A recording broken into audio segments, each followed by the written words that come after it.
അല്ലല്ല, ഇത് MR അജിത്കുമാറിന് യാതൊരു ആശ്വാസം നൽകുന്ന വിധിയല്ല ഇത്. അതായത് നമ്മുടെ പരാതി ഇതുവരെ കോടതി റദ്ദാക്കിയിട്ടില്ല. ഞാൻ കൊടുത്ത പരാതി, വിജിലൻസ് കോടതി കൊടുത്ത പരാതിയും പരാതിയിൽ മേലുള്ള കോടതിയുടെ കണ്ടെത്തലുകളോ ഒന്നും ബഹുമാനപ്പെട്ട ഹൈക്കോടതി റദ്ദാക്കിയിട്ടില്ല. ഹൈക്കോടതി പറഞ്ഞിരിക്കുന്നത് ഒരു പ്രോസിക്യൂഷൻ അനുമതി വാങ്ങിച്ചിട്ട് ഈ പരാതി തുടരാമെന്നാണ് പറഞ്ഞിരിക്കുന്നത്. പ്രോസിക്യൂഷൻ അനുമതി ഈ നടപടിക്രമങ്ങളിലെ ഒരു വീഴ്ചയാണ് ചൂണ്ടിക്കാട്ടിയിട്ടുള്ളത് കോടതി. നടപടിക്രമങ്ങൾ ഈ പ്രോസിക്യൂഷൻ അനുമതി വാങ്ങിയ ശേഷം എന്റെ മൊഴിയൊക്കെ എടുക്കണം, ആ തുടർ നടപടികളിലേക്ക് കോടതിക്ക് പോകാമെന്നാണ്, വിചാരണ കോടതിക്ക് പോകാമെന്നാണ് ഇപ്പൊ ഹൈക്കോടതി പറഞ്ഞിരിക്കുന്നത്. വിധിയുടെ വിശദാംശം കിട്ടിയിട്ടില്ല. ഇപ്പൊ അതിന്റെ ഫൈനൽ, അതിന്റെ ഓപ്പറേറ്റീവ് പോർഷൻ മാത്രമേ നമുക്ക് ലഭ്യമായിട്ടുള്ളൂ. വിധിയുടെ വിശദാംശങ്ങൾ ഇനിയേ ലഭിക്കൂ. അതുകൊണ്ട് ഇത് യാതൊരു ആശ്വാസവും MR അജിത്കുമാറിന്റെ വാദങ്ങൾ ഹൈക്കോടതിയിൽ. MR അജിത്കുമാറിന്റെ വാദം എന്ന് പറഞ്ഞാൽ ഇത് പ്രോസിക്യൂഷൻ അനുമതി ഇല്ലാതെയാണ് ഇവിടെ ഈ വിചാരണ കോടതി നടപടികൾ തുടങ്ങാൻ പോകുന്നത്. അതുകൊണ്ട് ഇത് റദ്ദാക്കണം, തനിക്കെതിരെയുള്ള പരാതിയൊക്കെ അടിസ്ഥാനരഹിതമാണ്, താൻ അങ്ങനെ അനധികൃതമായിട്ടൊന്നും സ്വത്തം സമ്പാദിച്ചിട്ടില്ല, ആ രീതിയിലാണ് അദ്ദേഹത്തിന്റെ വാദം. പക്ഷേ വിജിലൻസ് കോടതി പറഞ്ഞിരിക്കുന്നത് ഇത് വിജിലൻസ് ശരിയായ രീതിയിൽ അന്വേഷിച്ചിട്ടില്ല, ഇത് വെറും ഒരു വെരിഫിക്കേഷൻ മാത്രമേ നടത്തിയിട്ടുള്ളൂ. അപ്പൊ വിജിലൻസ് മാനുവൽ പ്രകാരം ഈ ചെക്ക് പീരീഡൊക്കെ കണക്കാക്കി 10-15 വർഷത്തെ എടുത്തിട്ട് ആ കണക്കാക്കിയിട്ട് ഇദ്ദേഹത്തിന്റെ ആസ്തി ബാധ്യതകളൊക്കെ കണ്ടെത്തണം. അതൊന്നും വിജിലൻസ് കണ്ടെത്താതെയാണ് ഇദ്ദേഹത്തിന് ക്ലീൻ ചിറ്റ് നൽകി റിപ്പോർട്ട് കൊടുത്തത് സർക്കാർ. ഇതിൽ ക്ലീൻ ചിറ്റ് തള്ളിയ കോടതി ഉത്തരവിനോടൊപ്പം തന്നെ ഈ മുഖ്യമന്ത്രിയുടെ ഓഫീസിനെ പരാമർശിച്ചുകൊണ്ടുള്ള ചില കാര്യങ്ങൾ ഉണ്ടായിരുന്നല്ലോ, അത് തള്ളാനുള്ള സർക്കാർ അപേക്ഷയുണ്ടായിരുന്നു. അതിലൊരു തീരുമാനമായിട്ടുണ്ടോ? അല്ല, അതെല്ലാം നമുക്ക് ഇനി വിധിയുടെ വിശദാംശം ലഭിച്ചാലേ അത് പറയാൻ പറ്റുകയുള്ളൂ.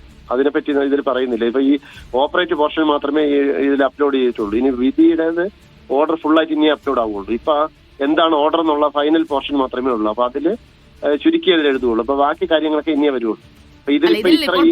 താങ്കളെ സംബന്ധിച്ചൊരു വലിയ തിരിച്ചടിയാണ് എന്ന് പറയാൻ കഴിയില്ല.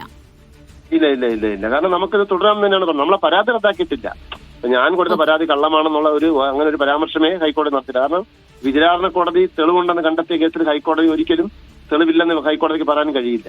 അതുകൊണ്ടാണ് കോടതിയിൽ താങ്കൾ പ്രധാനമായി ചൂണ്ടിക്കാട്ടിയ കാര്യങ്ങൾ എന്തൊക്കെയായിരുന്നു? ഇതിൽ അജിത് കുമാറിന് കീഴിലുള്ള ഉദ്യോഗസ്ഥർ ഒരു അന്വേഷണം നടത്തി കഴിഞ്ഞാൽ അതൊരു വസ്തുതാപരമായിരിക്കില്ല എന്നത് നേരത്തെ തന്നെ വിജിലൻസ് കോടതിയിലൊക്കെ ചൂണ്ടിക്കാട്ടപ്പെടുകയും ചെയ്തിട്ടുണ്ട്. ഇക്കാര്യങ്ങളൊക്കെ തന്നെ ഹൈക്കോടതിയും ധരിപ്പിക്കാൻ ശ്രമിച്ചിരുന്നില്ലേ?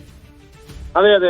എല്ലാം വിശദമായിട്ട് നമ്മൾ റിപ്ലൈ സ്റ്റേറ്റ്മെന്റ് കൊടുത്തിട്ടുണ്ടായിരുന്നു. റിപ്ലൈ കൗണ്ടർ അഫിഡവിറ്റ് എല്ലാം ഫയൽ ചെയ്തിട്ടുണ്ടായിരുന്നു. അപ്പൊ ഇതിപ്പോ വിചാരണ കോടതിയുടെ കണ്ടെത്തലിനെ ഒന്നും ഹൈക്കോടതി അതിലൊന്നും ഇടപെട്ടിട്ടില്ല. കണ്ടെത്തല് കള്ളമാണെന്നോ അത് അങ്ങനെ ഒന്നും പറഞ്ഞിട്ടില്ല. ഈ പ്രോസിക്യൂഷൻ ഇങ്ങനെ ഒരു ടെക്നിക്കാലിറ്റി മാത്രമേ ഹൈക്കോടതി പറഞ്ഞിട്ടുള്ളൂ. പ്രോസിക്യൂഷൻ അനുമതി വാങ്ങിച്ച ശേഷം ഇത് തുടരാമെന്നാണ് പറഞ്ഞിരിക്കുന്നത്. അത് ഞാൻ ഉടനെ തന്നെ ഈ വിധിയുടെ ജഡ്ജ്മെന്റ് കിട്ടിയ ഉടനെ തന്നെ ഞാൻ പ്രോസിക്യൂഷൻ അനുമതിക്ക് ആപ്ലിക്കേഷൻ കൊടുക്കും.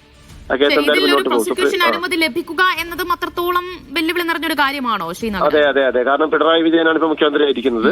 എന്തായാലും ഞാൻ കൊടുക്കും, ആപ്ലിക്കേഷൻ കൊടുക്കും. പിന്നെ അത് എന്തായാലും നിയമവഴികളിലൂടെ മുന്നോട്ട് പോകും.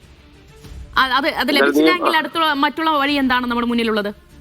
അത് ലഭിച്ചില്ല വീണ്ടും ഹൈക്കോടതിയും സുപ്രീം കോടതി, ബഹുമാനപ്പെട്ട സുപ്രീം കോടതി എല്ലാം സമീപിച്ച് അതിൽ എന്തായാലും ഒരു ഓർഡർ വരും. അങ്ങനെ. ശരി. നന്ദി അഡ്വക്കേറ്റ് നാഗരാജു പ്രതികരിച്ചതിന്.